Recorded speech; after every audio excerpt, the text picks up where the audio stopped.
Hey y'all, welcome back. My name's Sarah and this is my channel, The Sassy Bookworm. Today I decided to do more of a discussion type video because I wanted to talk about my favorite books to reread. A lot of people that I know always ask me why I buy most of my books instead of just going to the library or borrowing them from someone or something like that. My response to them is usually, well, I like to have my books because if I really like the book, then I might reread it someday, or I just like to keep it for the fact that it's nostalgic to me. Kind of like how people keep odds and ends throughout their life. And let me just tell you, some people just look at me like I'm crazy. Why would you want to reread a book? You've already read it. You know what happens. So what's the point? Let me just tell you.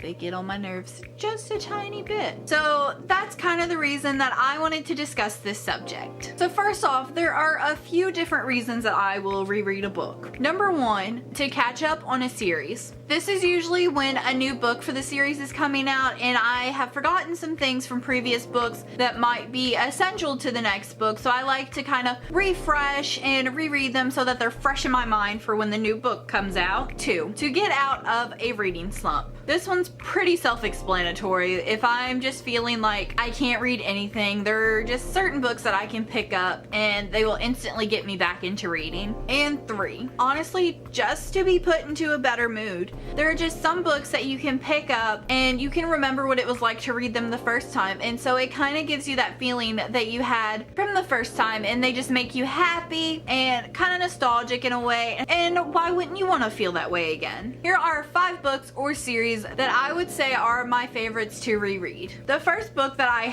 absolutely had to put on this list was Fangirl by Rowell. If you've watched any of my videos before, you will know that Fangirl is by far my all-time favorite book. I have loved this book since it was released and I read it, and it has just always been a favorite of mine. So this book is about 2 twins named Ren and Kath. They have always had each other in everything that they've done and were inseparable until they went to college. When Ren gets to college, she decides that she wants to do her own thing and not be part of the twin pack. So our story follows Kath as she tries to become comfortable with college and the world around her changes in ways she never would have thought of. Kath has always been a person, like many of us, including myself, who would rather spend her time in fictional worlds instead of the world that we live in. So we get to see her journey as she just slowly starts to balance the real world and the fictional world. Something even I have struggled with before. Kath meets all of these new people, including Levi and Reagan, and many others who show her that maybe the real world isn't as bad as she thinks that it is, and that it's actually okay to be a fangirl no matter what the world thinks. I enjoyed this book from the story to the dialogue, and because it's just so daggone relatable to a lot of fandom dwellers such as myself. It's always good to read about people that are like you, to show that you aren't alone in the way that you feel about these fictional worlds. And like I said, the minute that this book was released, I have loved this book and probably will for a very, very long time. What I usually reread this book for is to get me out of a reading slump, because I know that this book will get me back into reading even if none of my other books sound interesting. Like honestly, this book has gotten me out of at least 3 reading slumps in my life, and I just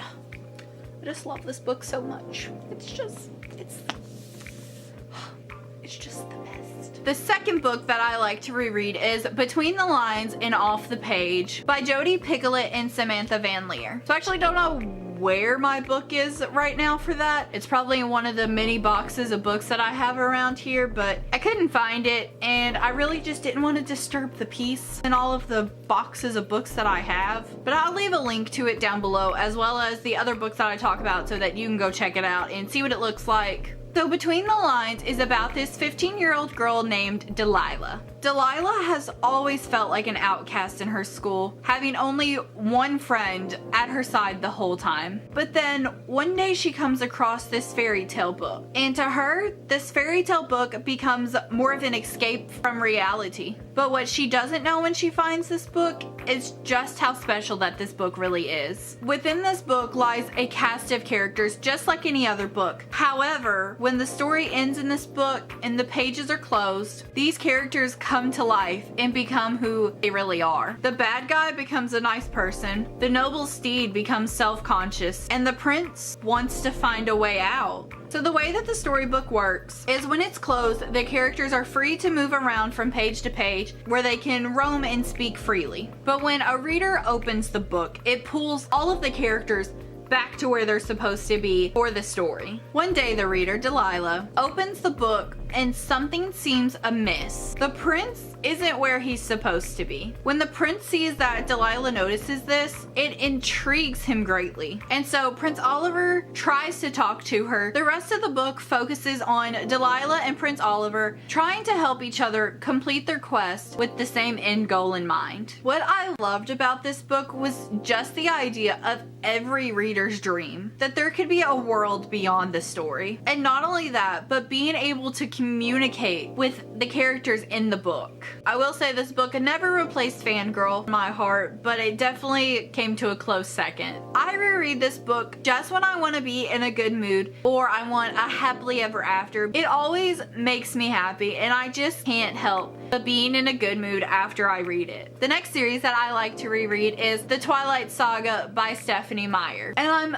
not even going to explain what these books are about because honestly, everyone should know what these books are about by now, whether they've just seen the movies or even just heard about the movies. Everyone should know what this series is about. I mean, come on. What I enjoyed about this book was the fact that this was one of the first books like this I had ever read. And also because my mom actually loves the series as well, and so it was kind of something that we bonded over, and it made me enjoy it even more. I reread this book when I'm feeling very nostalgic, because when I reread this book, it takes me back to the Twihard days when me and mom would stand in line for midnight releases and would go to the movies and read the books all the time. And I just absolutely love that feeling because that's exactly what it takes me back to. And I also have to give a lot of credit to Twilight for getting me into books like this, because now supernatural romance is kind of one of my favorite genres now. My fourth pick is the Firelight series by Sophie Jordan. When I read this series, I was automatically in love with it. But I was probably a little biased because I love everything dragons and this has dragons in it. The Firelight series is featured in a world where the mythical exists. In this world, there are these magical creatures called Draki. An ancestor of dragons, through years of being hunted, have gained the ability to be able to shift into a human form to protect themselves. And while they can turn themselves into humans, they never quite merged into the human lifestyle. Instead, they have created safe places hidden away to protect themselves. However, these places work more or less like a hierarchy. The more powerful ones rule and control everything that everyone else does. In this story, we follow Jacinda, who was marked special from a very early age. She knows that this means that she is being watched with every single move that she makes. But she never wanted to live this life. But then she is forced to escape with her family. So we follow Jacinda and her family as they try to merge themselves into a human world. And Jacinda's struggle to not lose the biggest part of her, being a Draki. I love this book for a few reasons. One, of course, being dragons. I just love everything dragons, as should everyone. Two, I enjoy the story of the risk of her losing the truest part of herself, because no one thinks about losing the truest or biggest part of themselves could be so easily done, and just how painful that it could actually be. I honestly just reread this book because I loved it so much, and I can never really find books about dragons that I enjoy, so this has just kind of become my go-to book if I want to read about dragons. And the last series I want to talk about is the Holo Series by Jessica Verday. I know for a fact that I have reread this series at least twice. The Holo series is about a girl named Abigail who has always lived a pretty normal life until one day her best friend Kristen dies unexpectedly. With her best friend's death, it seems to spark something in Abigail even if she doesn't know it. In the cemetery where her best friend is buried, she visits quite often and she starts to see this boy. And so after a few times, she soon realizes that she is the only one who can see this boy. And with that, Abigail gets thrown into a crazy world that she never would have thought she'd have been a part of, as she tries to figure out what happened to her best friend and what exactly this boy only she can see really means. I'm not gonna lie, I don't know specifically what I enjoyed about this book. I just know when I read this book, I loved everything about it. The plot, the cast, the dialogue, it was just all great. And I also find that it was a bit of a different take on this kind of storyline, and I really enjoyed it. I reread this book specifically for the story because I loved it so much, and I can't help but be in a pretty good mood after reading it just because I love it so much. So I do just want to go ahead and say, just because these are the books that I picked doesn't mean that I would never reread any other books. There's always a possibility of me rereading other books. These are just my favorite books to reread that can help me get out of reading slumps or put me in a good mood. Alright, so that's all that I had for you guys today. I hope that you all enjoyed this video and maybe found it kind of interesting. Leave a comment down below with what your favorite books to reread are, if any of your picks are the same as mine, and also tell me why you reread the books that you pick. Hit that like button if you enjoyed this video and you want to see more videos like this, kind of like discussion type videos or top 5 videos. If you want to see more content from me, make sure that you hit that subscribe button down below. I try to post at least once a week or maybe once every 2 weeks, just kind of depending on what's going on in life. So I hope that you will come this journey with me as I figure out who I'm going to be on YouTube. I hope that you all have a wonderful day, and until next time, I will see you guys then. Bye.